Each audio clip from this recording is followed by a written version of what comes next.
अंग्रेजों ने हिंदू मुसलमान दो टुकड़ों में हम लोगों को बांटा था।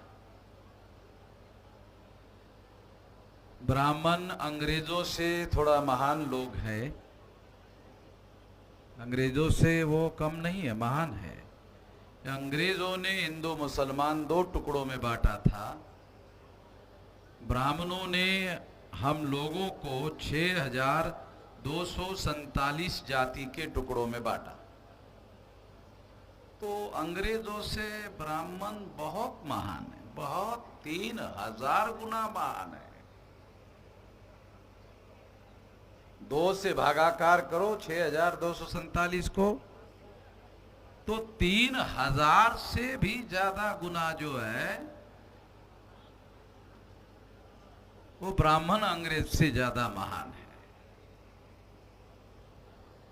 और उन ब्राह्मणों ने शेड्यूल कास्ट की 1703 जाति के टुकड़े बनाए।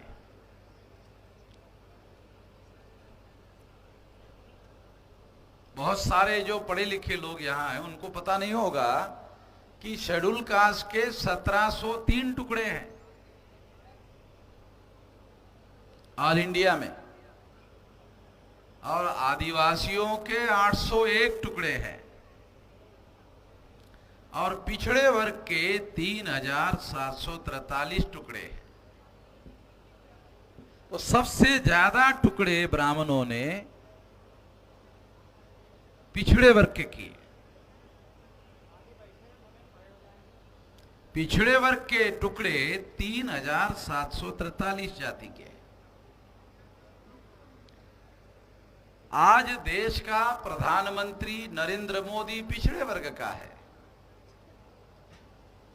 आरएसएस ने उसको प्रधानमंत्री के तौर पर नॉमिनेट किया। ये अपने से बना हुआ प्रधानमंत्री नहीं है। अडवाणी का और नरेंद्र मोदी का प्रधानमंत्री पद के लिए झगड़ा हुआ था,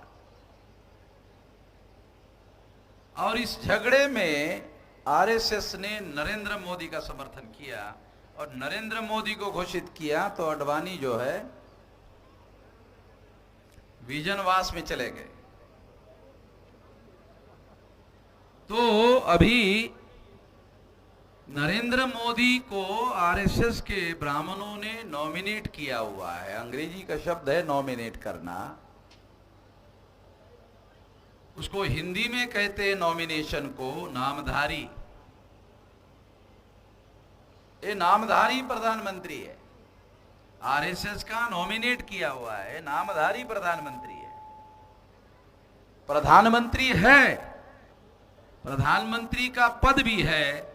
आरएसएस ने नरेंद्र मोदी को पावर नहीं दिया, पद दिया। नरेंद्र मोदी को प्रधानमंत्री का पद दिया, पावर नहीं दिया। इसलिए 52% ओबीसी का प्रधानमंत्री है ऐसे कहा जाता है। आरएसएस के लोग प्रचार भी करते हैं, मगर उसको प्रधानमंत्री बनाया, पावर नहीं दिया। अगर बल्ब को आप पावर का बटन मत जलाओ तो बल्ब जलता है? नहीं जलता ना, ऐसे ही है। ये जो बल्ब है उसको पावर, आरएसएस ने पावर का बटन नहीं दबाया, पावर नहीं दिया। इसका सबूत क्या है? तो पिछड़े वर्ग का प्रधानमंत्री है, मगर पिछड़े वर्ग की जाति आधारित गिनती करने के लिए तैयार नहीं है। सुप्रीम कोर्ट में हलफनामा दाखिल कर दिया।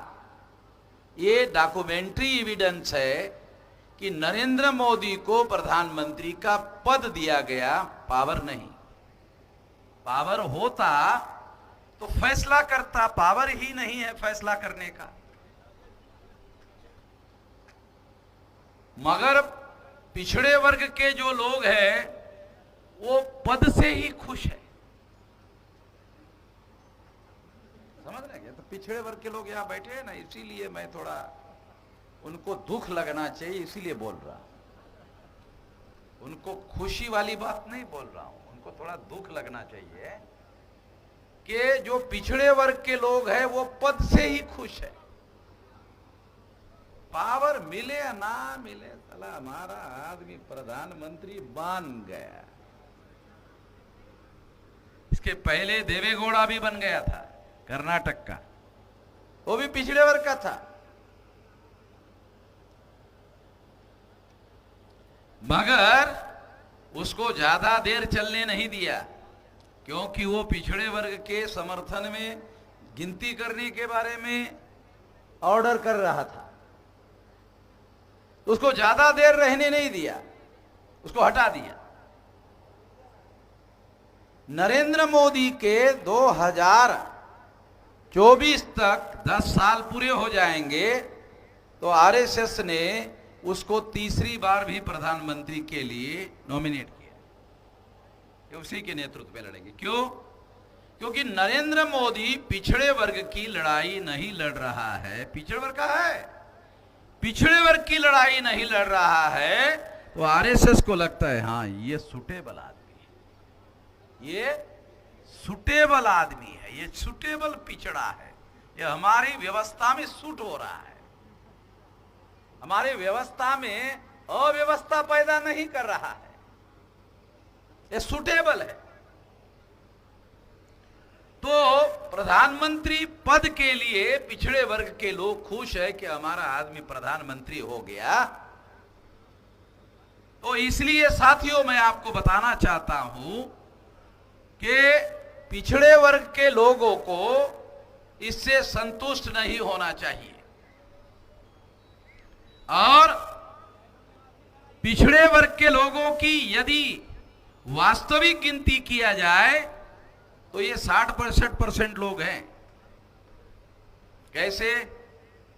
1931 के सेंसस के अनुसार मंडल कमीशन ने आंकड़ा निकाला था तो 52% निकल रहा था 31 का। 31 के बाद 14 अगस्त 47 को पाकिस्तान बना, तो पाकिस्तान हिस्सा हो गया। मान लो 20% लोग पाकिस्तान चले गए, तो भारत में रह गए 80% लोग। तो परसेंटेज 80% में 80 में नहीं निकाला जाता, परसेंटेज निकालने के लिए 100 का मानक आंकड़ा बनाना पड़ता है, तब जाकर परसेंटेज निकाला जाता है। तो हम 80 को 100 बना लेते हैं। अगर मान लो 80 को खींच ले तो 80 100 हो जाएगा, तो 80 में 52 है तो वो 52 भी खींचा जाएगा। है समझ में आ रहा है? अगर 20% में अगर 52 10% ऊपर खींचा गया तो 62 हो गया, हो गया ना 62, 52 का 62। तो इस हिसाब से आजाद भारत में कुछ संख्या भी बढ़ गई है, उस हिसाब से ये 65-66% है पिछड़े वर्ग के लोग। तो ये पिछड़े वर्ग में हम लोगों को जानना समझना बहुत जरूरी है, क्योंकि पहले तो हमें जानकारी होना चाहिए कि जिस समाज को हम लोग जागृत करना चाहते हैं, जिसको संगठित करना चाहते हैं और संगठित शक्ति निर्माण करके फिर संगठित शक्ति का विवेकपूर्ण तरीके से उपयोग करके बदलाव करना चाहते हैं, तो हमारे पास हमारे ही लोगों की जानकारी होना बहुत जरूरी है। हमें हमारे लोगों की ही सही जानकारी नहीं होती है। तो इसलिए मैं आप लोगों को बताना चाहता हूं कि ये जो पिछड़े वर्ग के लोगों की संख्या है उसमें नॉमेडिक ट्राइब के लोग हैं। अब ट्राइब तो ट्राइब में शामिल होना चाहिए, मगर पिछड़े वर्ग में नॉमिनी ट्राइब के लोग शामिल है। निचले पायदान में, सबसे निचले पायदान में नॉमिनी ट्राइब के लोग संख्या में शामिल है। फिर उसके ऊपर मोस्ट बैकवर्ड क्लासेस के लोग हैं, फिर उसके ऊपर बैकवर्ड क्लासेस के लोग हैं, और इन लोगों से कन्वर्टेड मुसलमान हैं, सिख है, ईसाई है, बुद्धिस्ट है, जैन है, लिंगायत है, ये सारे हैं बैकवर्ड क्लासेस में। हमें जानकारी होनी चाहिए ये सारे लोग हमारे बैकवर्ड क्लास से संबंधित है। और इतने लोगों को जगाने का, इतने लोगों को जोड़ने का और जोड़कर शक्ति बनाने का और फिर शक्ति का उपयोग और प्रयोग करने का मामला है। अगर हमारे पास जानकारी ही नहीं है तो फिर ये काम हम नहीं कर सकते। हमें जानकारी पहले होना चाहिए, इसलिए ये बात मैं साथियों आप लोगों को बता रहा था।